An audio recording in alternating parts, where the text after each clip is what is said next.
Wagering agreements, section 30 और इसके बाद हम लोग कंटीजेंट कॉन्ट्रैक्ट करेंगे 31 से लेकर 36 तक।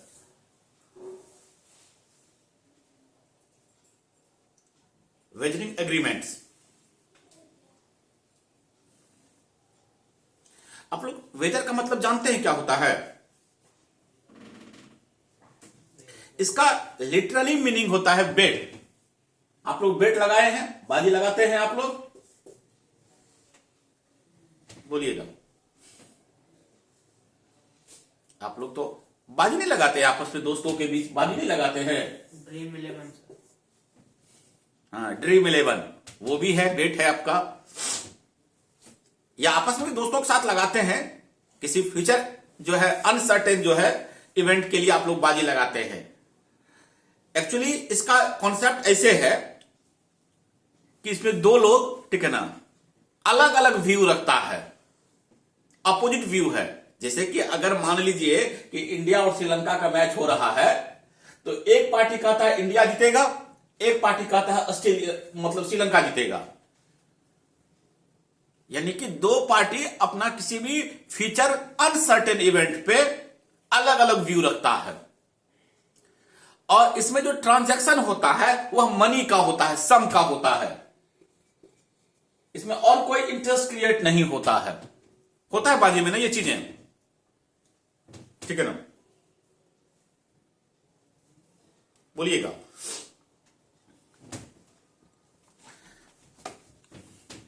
लोग बाजी में यही चीज करते हैं कि अगर इंडिया मैच जीत जाएगा तो तुम हमको 500 रुपया देना, और तुम कहते हो कि नहीं श्रीलंका जीतेगा तो हम, ठीक है, अगर श्रीलंका मैच जीत जाएगा तो हम तुमको 500 रुपया देंगे। यही होता है, इसी को हम लोग बेट बोलते हैं। तो ये जो वेजर है इसको जो डिफिनेशन है, एक विलियम एंसन है, उनको डिफाइन किए हैं। ये आप हमारे यहां जो है कॉन्ट्रैक्ट में कहीं भी इसका डिफिनेशन नहीं दे रखा है, ठीक है ना। तो लेकिन किस तरीके से डिफाइन किया वो बता देते हैं। Wager as a promise to give money or money's worth, या तो पैसा दिया जाता है आपको या पैसे के वैल्यूएशन के हिसाब से कुछ दिया जाता है। अपॉन द डिटर्मिनेशन और ascertainment of N uncertain event. Okay, ठीक है। इसी को एक्सप्लेन किया गया है, एक नाम लिख लीजिएगा, हॉकिंस। आप लोग एक केस पढ़े होंगे, Carlill versus Carbolic Smoke Ball company. ये केस बहुत अच्छा केस है। केस का नाम, इस केस को लिख लीजिएगा आप लोग। ये हम लोग पढ़े थे, जिसमें कि एक मेडिसिन लेना था, दवाई लिया गया था, उसमें कहा कि इन्फ्लुएंजा नहीं होगा अगर मेरा कोई दवाई इतने दिन तक खाएगा। जनरल ऑफर का ये केस था, आप लोग इस केस को लिख लीजिए। Carlill versus Carbolic Smoke Ball Company, CARLILL, Carlill versus Carbolic, CORBOLIC, Carbolic, smoke, SMOKE, smoke, ball, BALL, ball company, CO। डॉक्टर डॉट दे दीजिए। ये 1892 का केस है, 1892 का केस है। इस केस के जो जस्टिस थे वह थे हॉकिंस। इन्हीं का एक मतलब कि वेजर पे एक इनका एक डिफिनेशन है जो हम लोग पढ़ते हैं। इसको हम पढ़ते हैं एज इट इज, जैसा है लिखा हुआ। A wagering contract is one by which two person professing to hold opposite view touching the issue of a future uncertain event, mutually agreed dependent upon the determination of her event that one shall win from the other a sum of money. Neither of the contracting parties have any other interest. ये कितना अच्छा एकदम और simple definition लिखे हैं ये, ठीक है ना। वेजरिंग एग्रीमेंट का कह रहे हैं क्या कि वेजरिंग एग्रीमेंट क्या है, कहता है कि one by which two person, कि दो लोग professing to hold opposite view, यानी कि दोनों एक दूसरे से क्या करता है, अपना अपोजिट व्यू रखता है। हम कह रहे हैं ये होगा तो आप कह रहे हैं कि वो होगा, ये नहीं होगा वो होगा, यानी अपोजिट व्यू, हमसे बिल्कुल उल्टा व्यू रखते हैं आप अपना। Touching the issue of A future, किस बात को लेकर, तो कहता है फ्यूचर अनसर्टेन इवेंट, ऐसी कोई घटना जो भविष्य में होने वाली है और वो अनसर्टेन है, ठीक है ना, वो अनिश्चित है कि क्या होगा। जैसे बोले ना कि हम कह रहे हैं कि इंडिया मैच जीतेगी और आप कह रहे हैं कि श्रीलंका मैच जीतेगी, अनसर्टेन इवेंट। म्यूचुअली एग्री, और दोनों पार्टी क्या होता है, तैयार होता है इस बात के लिए, upon the determination of the event that, जिसमें क्या होगा, रिजल्ट में क्या होगा कि वन शैल विन, कि एक जो है जीतेगा दूसरे से, क्या, the sum of money, the sum, ठीक है ना, ऑफ मनी, पैसे। जैसे बोले ना कि हम अगर जीतेंगे तो आप हमको 500 रुपये दीजिएगा, आप जीत जाइएगा तो हम आपको 500 रुपये देंगे। तो जो जीतता है वह दूसरे से क्या लेता है, सम ऑफ मनी, कुछ पैसे लेते हैं, रुपये पैसा लेता है एज ए कंसिडरेशन। कंसिडरेशन को कहते तो है नहीं चूंकि, इसलिए इसको हम लोग वाइड मानते हैं, लेकिन बदले में पैसा लिया जाता है। Neither of the contracting parties having any other interest, दूसरा और कोई तरह का इंटरेस्ट नहीं क्रिएट होता है, ठीक है ना। इसमें जो पार्टी कॉन्ट्रैक्ट कर रहा है उसका बस यही चीज में होता है, मुख्य बात होता है कि अपना अलग अलग व्यू रखे हैं, उस व्यू पर आप लोग बेट लगाते हैं, बाजी लगाते हैं, और जो जीतता है उसको पैसा मिलता है, सम ऑफ मनी, या कुछ पैसे के वैल्यू के बराबर कोई चीज मिलती है, ठीक है ना, क्लियर। इसी को हम लोग वेजरिंग एग्रीमेंट बोलते हैं, बाजी लगाना फ्यूचर इवेंट पे, अनसर्टेन फ्यूचर इवेंट पे, क्लियर। बोलते चलिएगा। अब इसी बात को सेक्शन 30 में लिखा गया है, सेक्शन 30, ये सब बहुत इंपॉर्टेंट सेक्शन वगैरह सब है, आप लोग इसको कीजिएगा प्रिपरेशन अच्छे से। सेक्शन 30 इसमें कहा गया है, ठीक है ना, हम सेक्शन 30 निकालिए सभी लोग, सेक्शन 30 पढ़ देते हैं। सेक्शन 30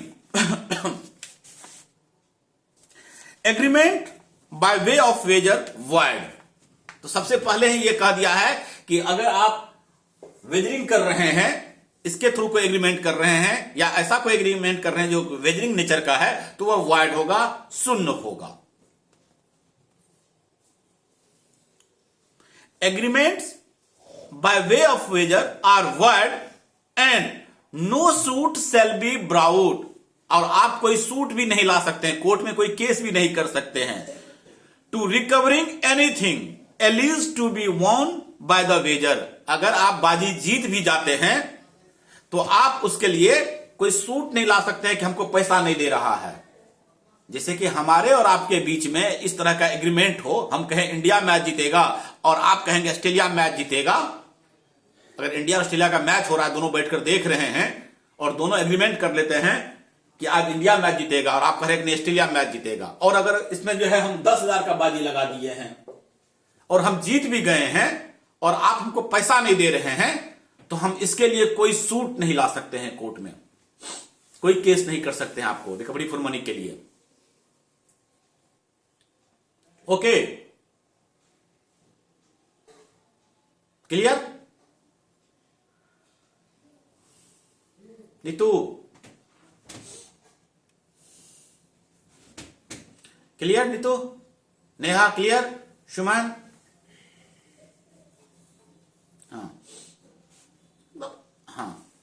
हाँ, एकदम सिंपल सिंपल चीजें हैं, देखते चलिएगा आप लोग और सेक्शन याद रखिएगा। और interested to any person to abide by the result of any game, prize और sum of money, abide by the result of any game or other uncertain event on which any wager is made। आप किसी भी तरह का wagering किए हैं, simple सा समझ लीजिए, जो भी वेजरिंग के फॉर्म में होगा और अनसर्टेन इवेंट है, अनसर्टेनिटी हम लोग पहले ही अनसर्टेन पर डिस्कस कर चुके हैं। अनसर्टेन, क्योंकि वेजरिंग में क्या होता है, सबसे पहला तो अनसर्टेनिटी का गेम है ये, तो अनसर्टेनिटी को इससे भी हम लोग जो है वाइड मानते हैं। ये हम लोग कल भी डिस्कस किए थे, उससे पहले भी डिस्कस करते रहे हैं। ओके, तो यह क्या होगा, जो वेजरिंग के फॉर्म में होगा, जो वेजरिंग बनाएगा, ऐसा कोई एग्रीमेंट जो लगे कि इसमें बैट बाजी लगाया गया है, बेट लगाया गया है, वह वॉइड होता है, शून्य होता है। क्लियर?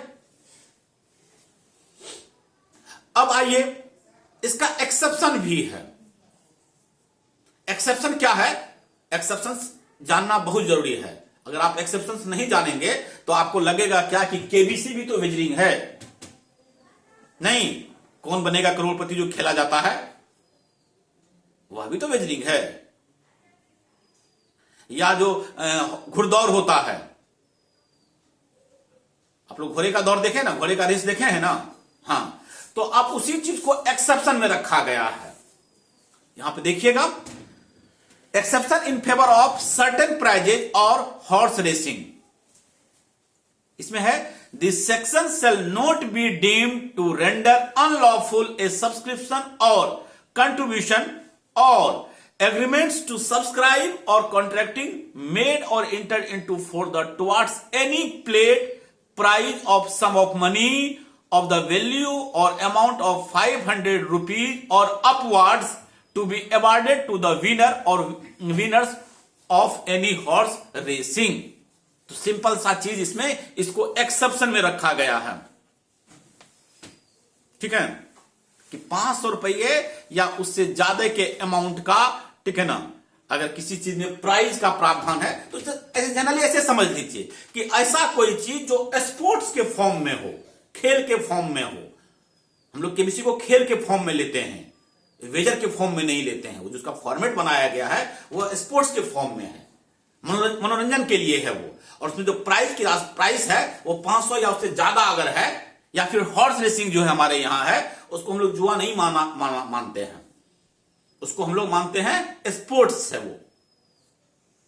तो उसमें प्राइज का प्रावधान है, तो उसको इस चीज से अलग रखा गया है। ये सेक्शन उसमें अप्लाई नहीं होगा। Okay, clear?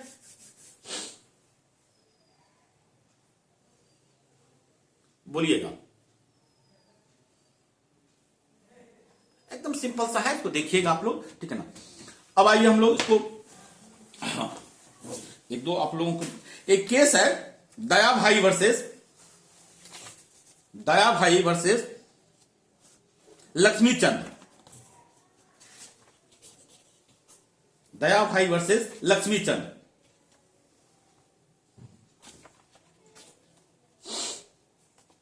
केस देख लीजिए, बड़ा अच्छा केस है यह भी।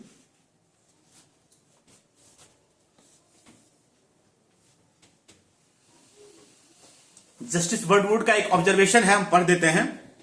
If one of the parties has the event in his own hands, the transaction lacks an essential ingredients of a wager, that is to say if there is only gain or no loss, or there is only loss and no gain, the contract will not be wager। देखिए कितना अच्छा observation है, ठीक है ना, कि if one of the parties has the event his own hands, कि अगर कोई ऐसी घटना है, ध्यान सुनिए कितनी अच्छा ऑब्जर्वेशन है। हम लोग अभी क्या पढ़े, हम लोग अभी वेजर बेट में क्या पढ़ते हैं, बेट में क्या होता है, जब बाजी लगाते हैं तो क्या होता है, एक पार्टी जीतता है और एक पार्टी हारता है, ये होता है ना, हाँ या ना, हाँ, इसका तो हाँ। लेकिन इसमें ये जस्टिस जो है वर्डवुड का एक ऑब्जर्वेशन है, इस केस में बॉम्बे का केस है ये, ठीक है ना, दया भाई वर्सेस लक्ष्मीचंद।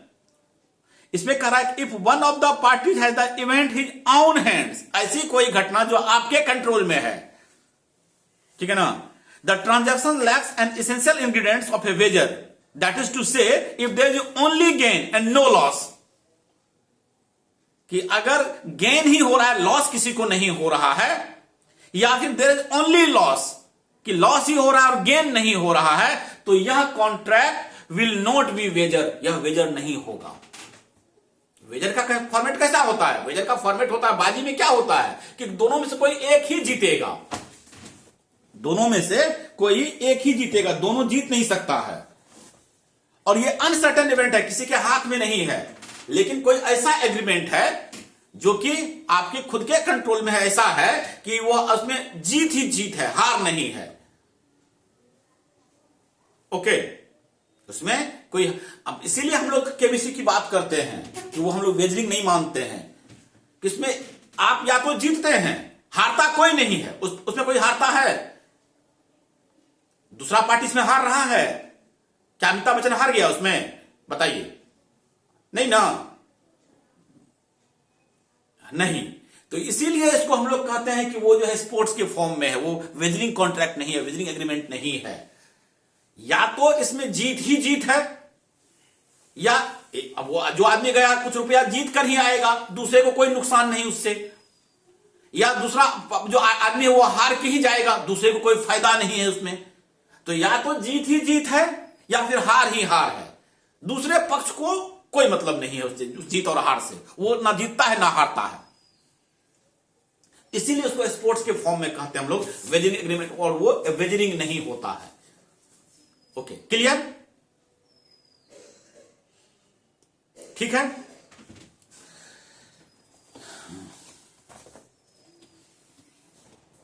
हाँ, तो जनरली इसको हम लोग जो पढ़ते हैं इसमें वेजरिंग में, ये आप लोगों को क्वेश्चंस रहेगा, इसमें शॉर्ट नोट्स लिखना होता है मेंस हम लोगों को, ठीक है ना। तो जनरली क्या क्या चीज आपको ध्यान रखना है वेजरिंग में, ये तो हम पढ़ दिए। वेजरिंग एग्रीमेंट्स होता क्या है, वेजर का फॉर्म बता दिए। Carlill versus Carbolic Smoke Ball Company का याद रखिएगा डिफिनेशन, बहुत अच्छा डिफिनेशन है ये, ठीक है ना। इसमें है इसका जो इसेंशियल हम लोग लिखते हैं, इसका इसेंशियल में क्या क्या चीज होगा। सबसे पहले जो मनी होगा या फिर मनीज वर्थ का कुछ ना कुछ होगा। पैसे जो हम लोग प्रॉमिस करते हैं उसमें पैसे का लेन देन का बात करते हैं, कि अगर तुम जीत जाओगे तो तुम जो है 500 रुपया मिलेगा तुमको, और हम जीत जाएंगे तो हमको 500 रुपया मिलेगा। तो मनी और मनीज वर्थ बात होती है इसमें। दूसरा क्या है, अनसर्टेन इवेंट होना चाहिए। हम लोग जिस बात के लिए बाजी लगा रहे हैं, जिस बात के लिए वेजरिंग कर रहे हैं, एग्रीमेंट कर रहे हैं, वह अनसर्टेन इवेंट पर आधारित होना चाहिए। An event may be uncertain, ठीक है। और अनसर्टेन इसलिए इसको बोला जाता है कि वह आपके कंट्रोल में नहीं होना चाहिए। अगर वो आपके कंट्रोल में है, आप उसको कंट्रोल कर पा रहे होंगे, तो अनसर्टेन नहीं होगा वो, ठीक है।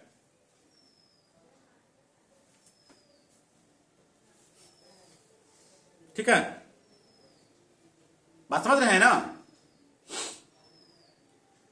हाँ, तो एक अनसर्टेन होना चाहिए। उसके बाद दोनों पक्ष जो है म्यूचुअल चांस मिलेगा, दोनों पक्षों को बराबर का अधिकार रहता है इसमें।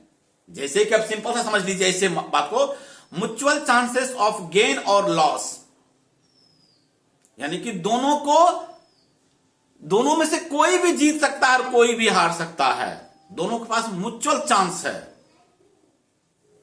इसलिए बोलते हैं कि ये आपके कंट्रोल में नहीं है। जब मैच खेल रहा है इंडिया और ऑस्ट्रेलिया, तो वो आपके कंट्रोल में नहीं है। आप भी, ऑस्ट्रेलिया भी जीत सकता है और इंडिया भी जीत सकता है, दोनों में से कोई जीत सकता है। और यहां बैठे हम और आप मिलकर उस पर बाजी लगा रहे हैं। दोनों के पास बराबर अवसर है जीत और हार का। ओके। और जनरली मनी या मनी वैल्यू के बराबर का इंटरेस्ट क्रिएट होता है, और किसी भी तरह का इसमें इंटरेस्ट क्रिएट नहीं होता है। ओके, ठीक है। तो ये इसका एसेंशियल है, इसमें और आप लोगों को फिलहाल कुछ देखना नहीं है।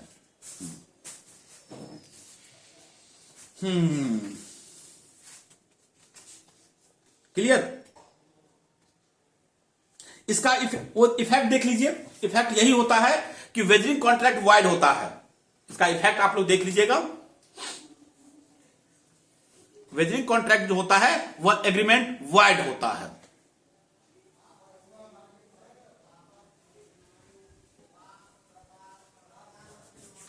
ठीक है, यह ध्यान रखिए। बाकी आपके सेक्शन 30 में वेजरिंग एग्रीमेंट में, और अभी फिलहाल आपको कुछ नहीं अभी करना है।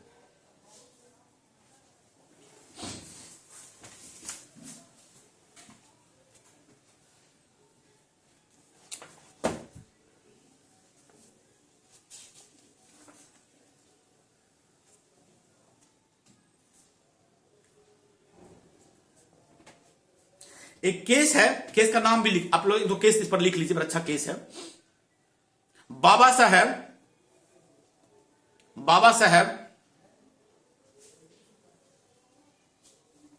रहीम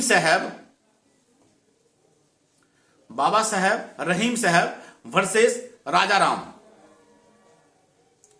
वर्सेस राजाराम। 1931 का केस है बॉम्बे का, AIR 1931 बॉम्बे।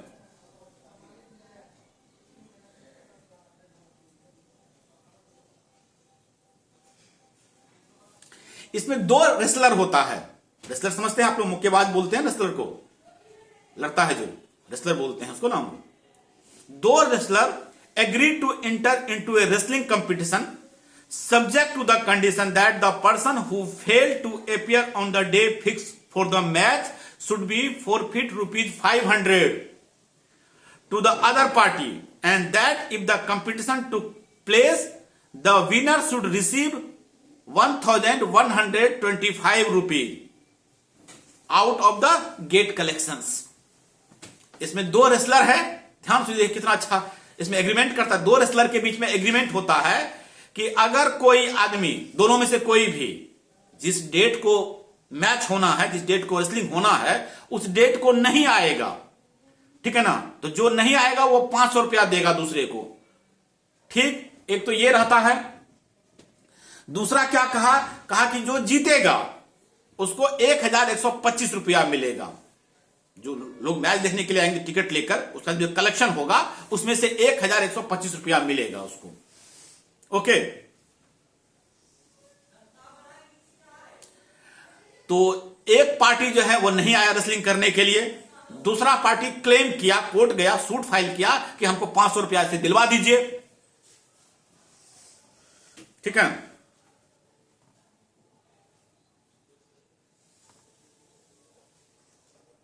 बोलिए अब आप लोगों का क्या सिर्फ फैसला होगा, जरा बताइए तो। यही फैक्ट है कि एक पार्टी नहीं आया, ठीक है ना, और दूसरा पार्टी कोर्ट में चला गया। कोर्ट क्या कहेगा?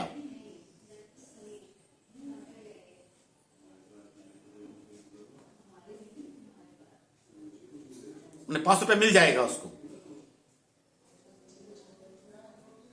ठीक है। The Bombay high court held that, सुनिएगा जजमेंट सुनिएगा। The Bombay court held that the amount was recoverable on the ground that the stakes did not come from the pockets of the parties but had to be paid from the gate money provided by the public. Neither side stood to lose any money according to the result of the wrestling match. ये इसका judgement आया था। क्या कहता है कि the amount had recoverable on the ground that the stakes did not came from the pocket of the party. अब इसमें कहा कि अगर मैच होता, ठीक है ना, तो ₹1125 का जो था, ठीक है ना, वो वेजर के फॉर्म में नहीं था। वो इसलिए नहीं था, इसमें से पार्टी को अपने जेब में से नहीं देना था।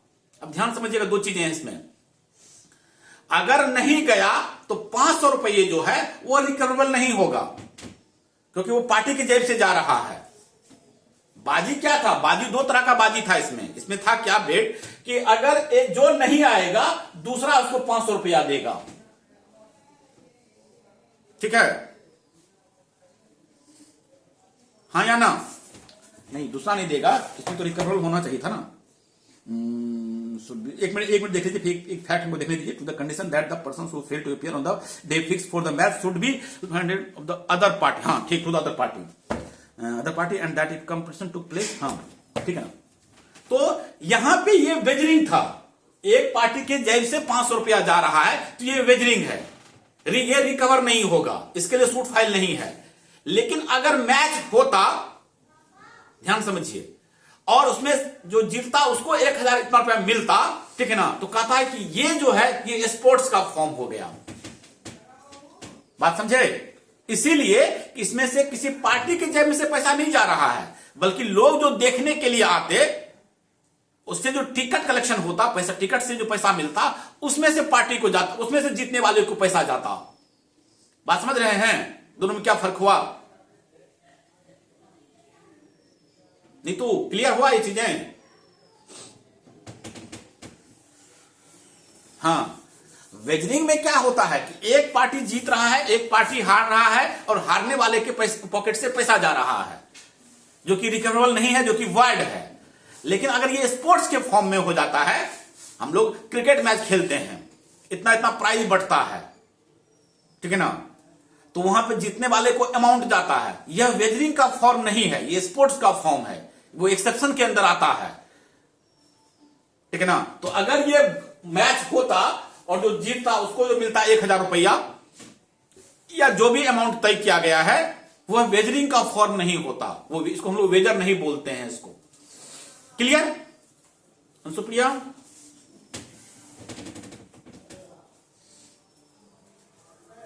बोलिएगा क्लियर?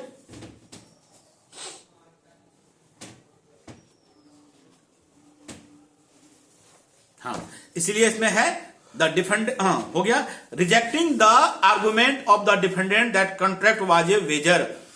तो इसमें कहा गया कि जो डिफेंडेंट जब गया, प्लेंटिव गया, कहा कि हमको 500 रुपया दिलवा दीजिए, तो डिफेंडेंट बोला कि नहीं ये तो वेजर का फॉर्म है। तो कहा क्या कि नहीं ये स्पोर्ट्स का फॉर्म है। पूरा पढ़िएगा आप लोग उसका।